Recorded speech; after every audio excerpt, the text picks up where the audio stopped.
Good morning mga kababayan. Meron akong na-receive na text galing ito sa kababayan natin na nag-take din ng lunas, tapos bakit daw parang may sumasamang kulay pula na dugo doon sa kanyang pag-ihi. Ito ang sabi ng kababayan natin. Good morning sir, may tanong lang po ako. Okay lang po ba ito? Kasi yung husband ko uminom po siya ng lunas, tapos yung ihi niya parang may kulay dugo na orange. Natakot po kasi siya, yan ang lumabas sa ihi niya. 2 days na po siyang umiinom ng lunas capsule po. Okay lang po ba yan? Mga kababayan, ganito meron tayong kababayan na nangyayari to, maraming beses nangyayari to. Hirap silang umihi, nung pag-inom nila ng lunas sa Alkalife natin, nahirapan silang umihi, no?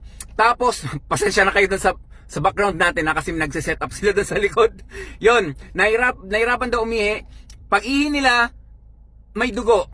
Tapos mga ilang araw, pag-ihi nila, may sumamang bato. So, hindi natin namamalaya na mayroon na pala tayong kidney stone dahil lang sa tulong ng produkto natin. Doon lang natin nalalaman na pag-ihi nila, tumunog pa nga daw pagbagsak doon sa inidoro, no? So, possible kabayan na baka may nakabara dyan, baka may kidney stone ka na nalusaw na, or else baka pwede rin ito yung cost din ito ng detox natin kasi ganyan talagang mag-hard detox. Pero believe me, tuloy-tuloy mo lang yan, magkakaroon ng magandang resulta yan. Stay healthy mga kababayan. Ako si Chance at ako magsasakang gala.